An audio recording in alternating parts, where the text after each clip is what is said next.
The biting wind of a late Chicago autumn whipped around Damen Sinclair as he stood by the vast, cold windows of his penthouse office, the city sprawling beneath him like a glittering, indifferent beast. 40 years old, impeccably dressed in a suit that cost more than most people's annual salary, Damen was the interim CEO of Sinclair Media Group, an empire built by his late, notoriously eccentric father, Alastair. But the empire was crumbling. Alastair's later years had been a chaotic dance of ill-advised ventures and sheer neglect, leaving the once dominant media conglomerate bleeding money, its reputation tarnished, its creditors circling like vultures. Damen, who had always viewed his father's business with a detached, almost clinical ambition, now found himself fighting a losing battle, his inheritance a poisoned chalice. He had promised his mother, long since gone, that he would never let Alastair's recklessness destroy what she had helped build. That silent vow was the only thing that tethered him to this dying legacy. He remembered his father, a man of grand pronouncements and petty cruelties, a titan who had sculpted Damen's life with the same meticulous, unfeeling hand he used to shape his media empire.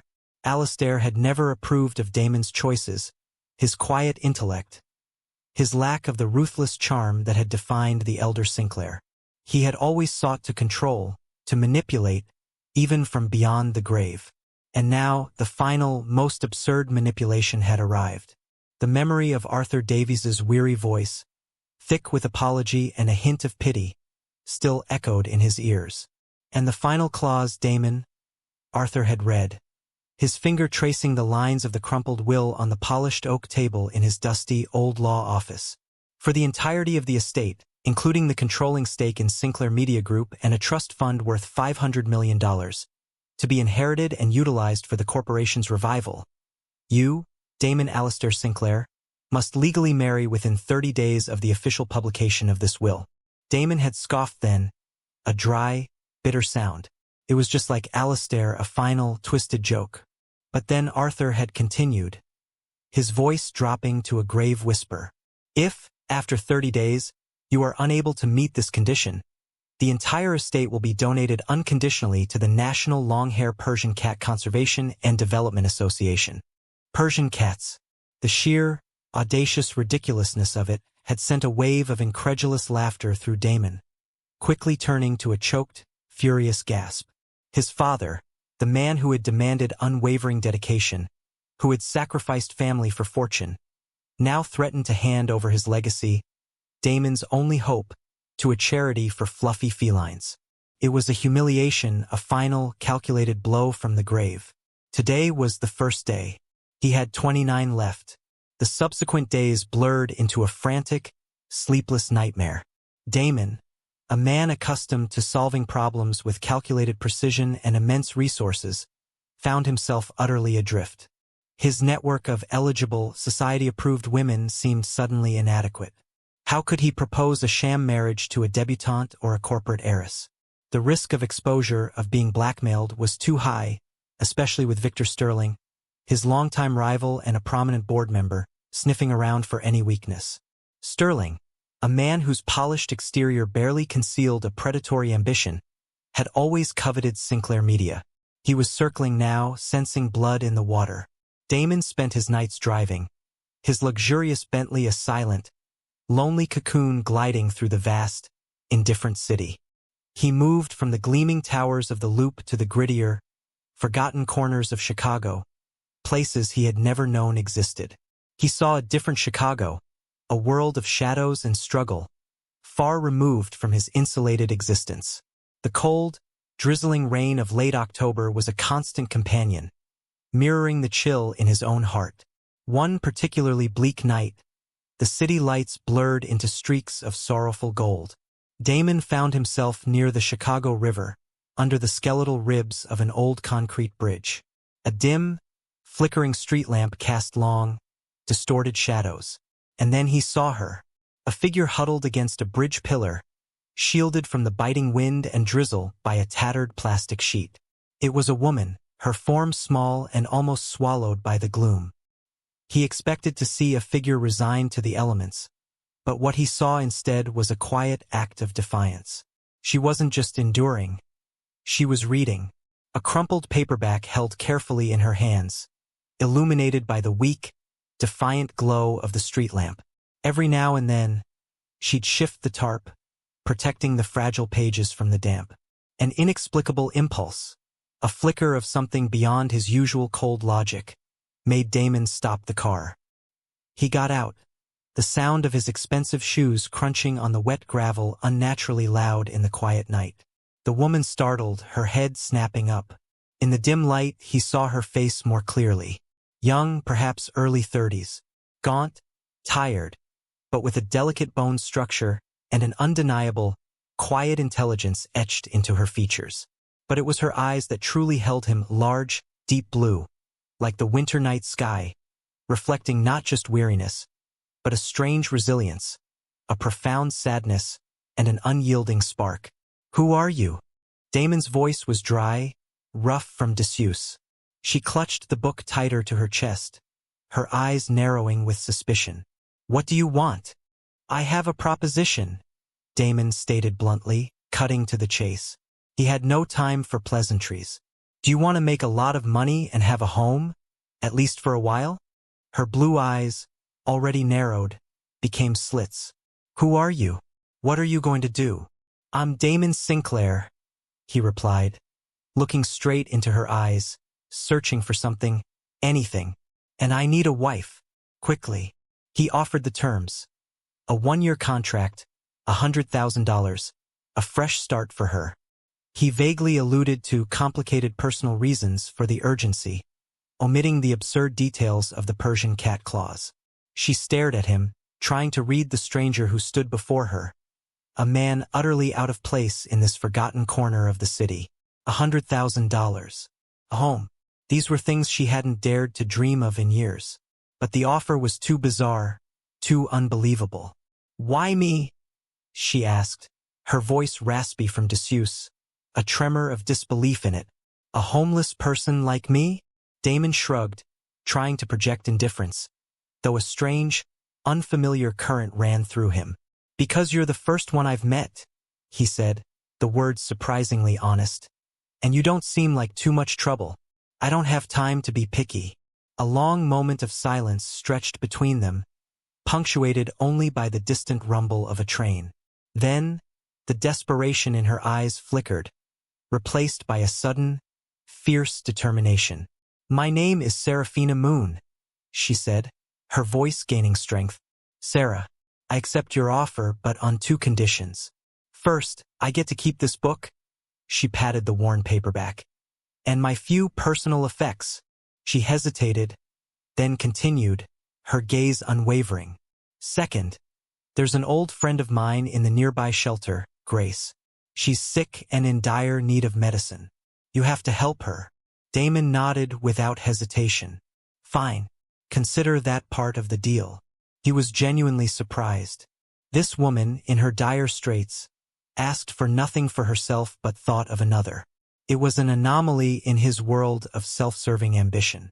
And so, under the cold, indifferent gaze of a Chicago bridge, a strange contract was sealed between a desperate CEO and a mysterious homeless woman.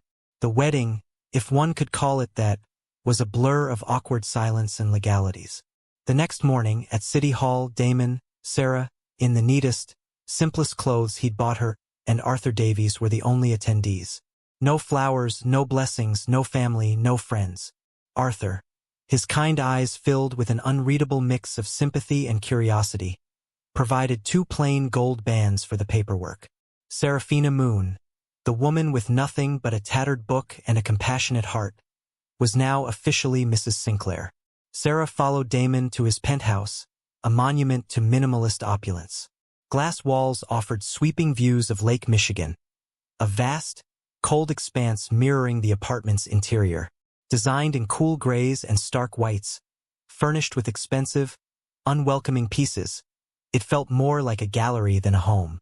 Sarah stepped inside, overwhelmed by the sheer scale of wealth, yet feeling a profound sense of strangeness and loneliness. This was a world away from the underpasses and forgotten corners she had called home. Damen led her to the guest bedroom, spacious and comfortable, yet as devoid of warmth as the rest of the apartment. He treated her with a polite, almost clinical detachment, as if she were a newly hired assistant rather than his wife in name only. He provided new clothes, toiletries, a weekly allowance. His instructions were clear. Stay mostly in her room, limit her movements, and avoid contact with anyone without his explicit permission. "This is a business arrangement, Miss Moon," he reiterated, his voice flat. "Remember your role." But Damen couldn't help but be surprised. Once cleaned and dressed, even in the simple clothes he'd provided, Sarah's hidden beauty began to emerge. Her pale skin, no longer weathered by the streets, took on a delicate flush. Her long, dark hair, once tangled and matted, was now soft and shiny, framing her intelligent features. And her deep blue eyes, no longer tired and weary, shone with an arresting intelligence and a profound, almost haunting sadness that he couldn't quite decipher. He was also shocked to discover her voracious appetite for knowledge. She spent hours in her room, devouring the old books she'd brought and then moving on to the modest collection in his personal library. Her insights, when they did speak, were sharp, insightful, hinting at a depth he hadn't anticipated. This homeless girl was clearly not simple. On the rare occasions when their paths were forced to cross, usually when Arthur Davies or the curious board members insisted that Mrs. Sinclair make an appearance, Sarah began to reveal fragments of her past, cautiously, almost reluctantly. She spoke of graduating with honors in journalism from a prestigious East Coast university, of a promising career at a small but respected investigative newspaper. Then, a major incident. She would only say, in general terms, that she had been deceived and betrayed, losing everything: her career, her home, her trust in people. She offered no details, and Damen, though a flicker of curiosity stirred within him, maintained his indifferent facade, unwilling to be drawn into the personal troubles of his hired wife. Yet, at the few social events Damen was compelled to attend with her, Sarah continued to surprise him.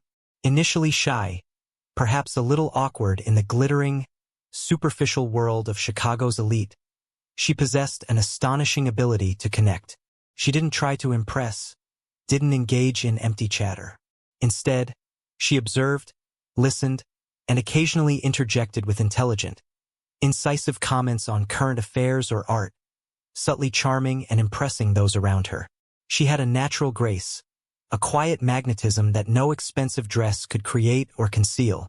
It was this quiet charm that first drew the attention of Victor Sterling. Sterling, a media tycoon in his late 50s, always impeccably tailored, with eyes that held a cunning, almost cruel glint, watched Damen's mysterious new wife with growing suspicion. He sensed something amiss about this sudden, convenient marriage. He began to subtly, then not so subtly, send out feelers, initiating a discreet investigation into Seraphina Moon's past. Meanwhile, Sinclair Media Group found itself embroiled in a new, even more devastating media storm, overshadowing its existing financial woes. The Chicago Chronicle, one of the group's flagship tabloids, was being sued by a powerful, influential politician for publishing a series of allegedly false investigative articles that defamed him. The lawsuit sought tens of millions in damages and, worse, threatened to revoke the newspaper's operating license. Sinclair Media's already fragile reputation teetered on the brink of complete collapse. Damen was on tenterhooks, knowing this could be the final, crushing blow. Despite Damen's explicit orders to stay out of company affairs, Sarah, with the keen intuition of a seasoned investigative journalist, couldn't ignore the unfolding crisis.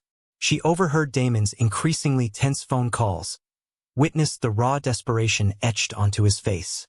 She even found documents related to the lawsuit, carelessly left on his desk in the library.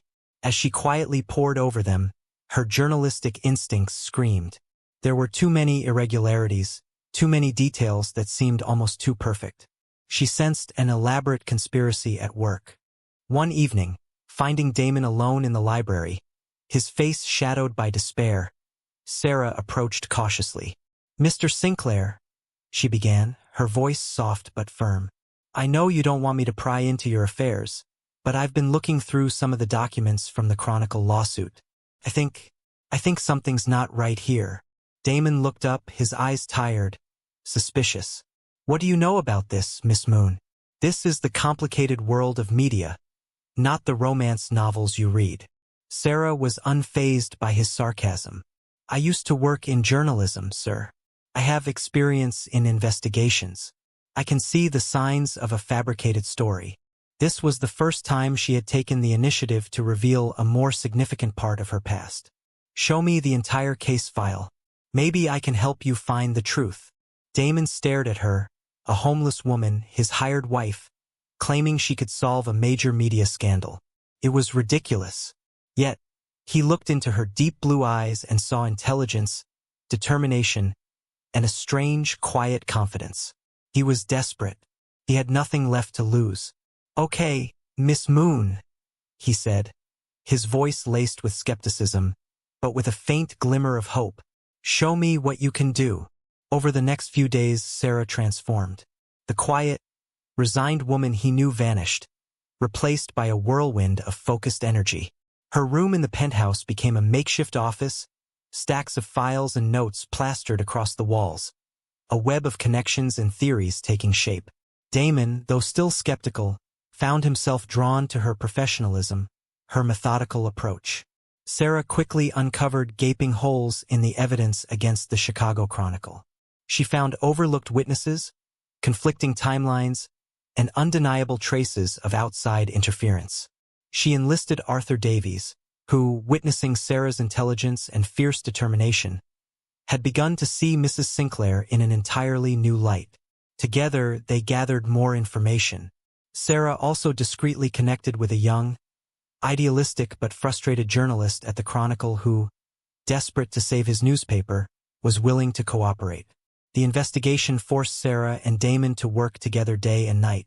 They analyzed documents, interviewed witnesses in secret, chased down false leads, and navigated treacherous dead ends.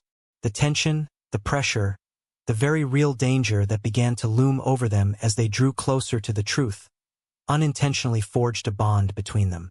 Damon gradually shed his initial coldness and distance. He was genuinely impressed by Sarah's sharpness, her courage, her unwavering dedication. He began to see her not as a hired wife, but as a trusted partner, a comrade. A new, unfamiliar warmth began to blossom in his hardened heart. He realized, with a startling clarity, that he was falling in love with this mysterious, extraordinary woman. The deeper they dug, the more undeniable the traces of Victor Sterling became. Sterling, it seemed, had orchestrated the entire lawsuit, using the politician as a pawn to destabilize Sinclair Media, creating the perfect conditions for him to swoop in and acquire the entire corporation at a rock-bottom price.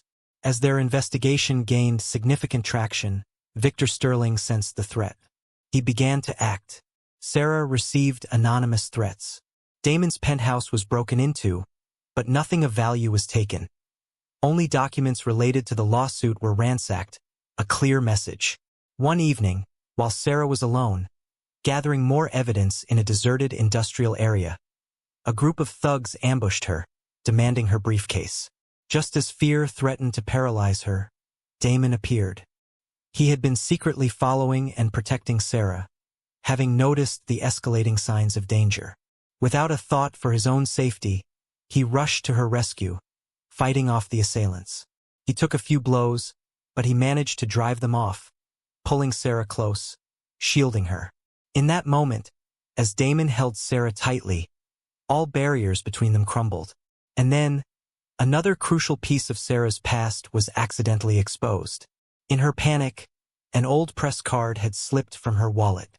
A card bearing the name Seraphina Moon, but beneath it, the once famous pen name, Phoenix. Damon picked up the card, stunned.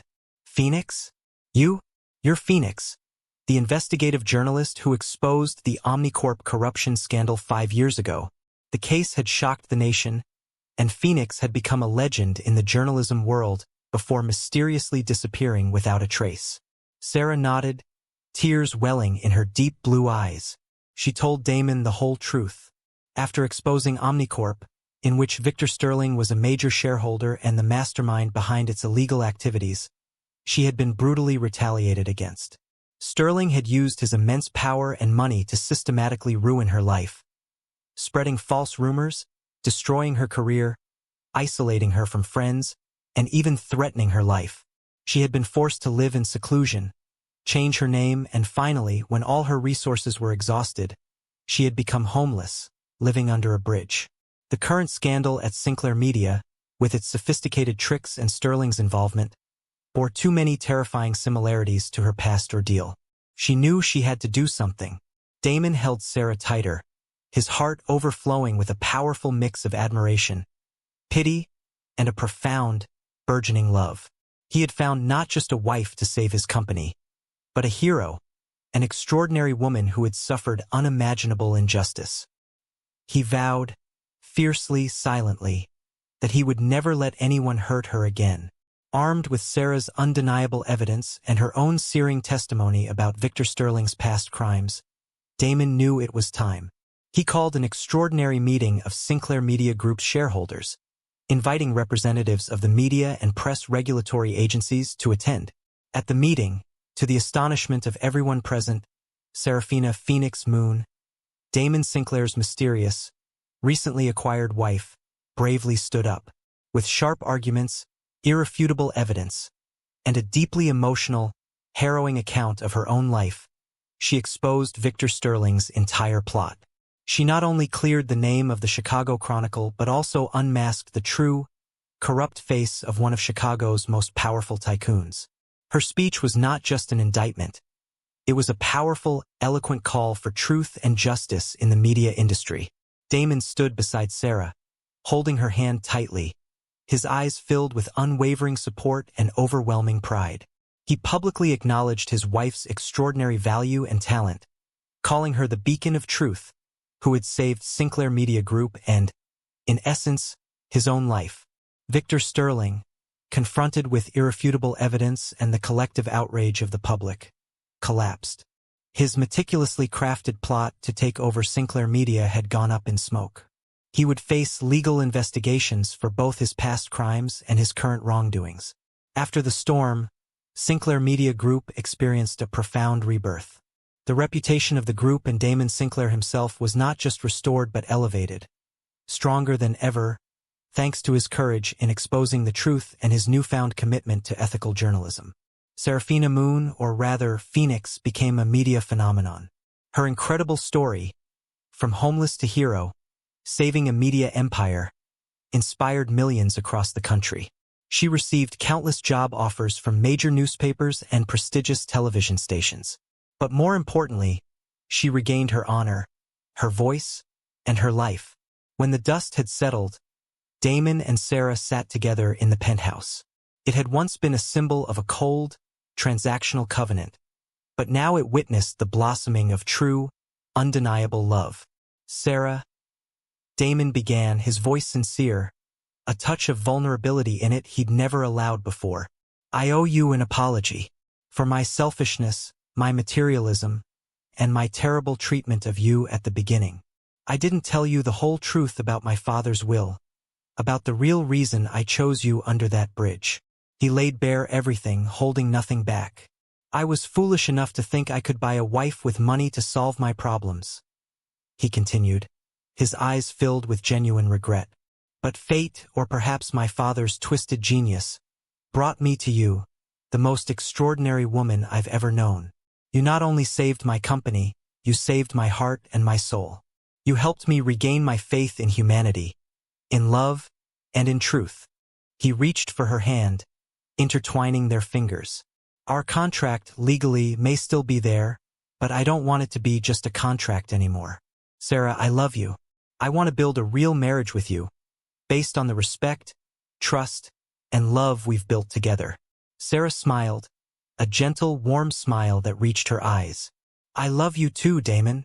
She understood his desperation then, and she had felt his profound change, his sincere love. Her painful past, the years of isolation and struggle, seemed to be soothed by this man's unwavering love and protection. She decided to return to journalism under her once famous pen name, Phoenix, but this time, in a new role. She would head a special investigative column at one of Sinclair Media Group's most prestigious newspapers, with complete freedom to pursue truth and justice without fear of dark forces. And they decided, without a second thought, not to divorce. Their unwilling marriage, which had begun with a strange will clause and an unlikely meeting under a bridge, had blossomed into a true love, a strong, unbreakable bond between two souls who had weathered storms together. Sinclair Media Group, under Damon's wise and compassionate leadership, and with the positive influence of Serafina Phoenix Moon's sharp, humane investigative reporting, became one of the most respected and responsible media groups in America. They focused not only on profits but also on serving the community, protecting the truth, and giving a voice to the vulnerable. Sarah, as a leading investigative journalist, remained simple, compassionate, and fierce in her pursuit of justice. She still regularly visited her old friends at the shelter, especially Mrs. Grace, who had fully recovered thanks to the help of Damon and Sarah. She also established a small fund called Phoenix Rising to support young journalists from difficult circumstances, ensuring others had the chance she almost lost. Damen Sinclair, too, had transformed completely. He was no longer the cold, distant CEO of the past. He became warmer, more attentive, more considerate of his staff and those around him. He found joy in the simple things of everyday life with Sarah. Their penthouse was no longer cold and sterile but filled with books, vibrant landscape paintings Sarah had secretly created, melodious music, and the cozy aroma of dinners they prepared together. Today was their unexpected wedding anniversary. Damon decided to surprise Sarah. He took her back to the old bridge on the Chicago River where fate had brought them together. But the place had transformed. It was no longer dark and damp. The bridge had been renovated into a vibrant community art space, adorned with colorful murals, charming stone benches, and a small stage for street artists. This was a charity project that Damon and Sarah had secretly sponsored, a quiet testament to their journey. As the sun began to set, painting the Chicago sky in hues of purple and gold, Damon turned to Sarah, his eyes filled with love and gratitude. He pulled a small, dark blue velvet box from his pocket. Inside was not the simple band Arthur Davies had given them a year ago, but a real, exquisitely designed wedding ring. The centerpiece was a sapphire, as clear and deep as Sarah's eyes, surrounded by small diamonds, like guiding stars. "Serafina Moon, the love of my life," Damon said, his voice sincere and thick with emotion. "A year ago, in this very place, I made a foolish and selfish offer out of my own desperation. Today, I would like to make another offer with all my heart, all my love, and all my appreciation." He knelt down on one knee. "Will you continue to be my wife, not because of a will or a covenant, but because we love each other, because we belong to each other, forever?" Sarah smiled, tears of happiness rolling freely down her cheeks. She nodded without hesitation, her voice a soft whisper. "Yes, Damen Sinclair, I do. Forever and always." Damon carefully placed the sapphire ring on her finger. They shared a long, passionate kiss under the romantic Chicago sunset, a kiss that sealed their true bond. Their love, which had sprouted from the most unexpected circumstances, had overcome all barriers of social status, past hurts, and initial calculations to find a happy, genuine ending. They were not just husband and wife in name. They were soulmates, comrades who had fought and won together, who had saved and irrevocably changed each other's lives. Damon and Sarah's story is a testament to how sometimes second chances come from the darkest places, and how true love has the power to heal, to illuminate, and to change everything. Her past, a painful but powerful past, had truly changed everything, not only for Sinclair Media Group, but also for Damen Sinclair's heart and life.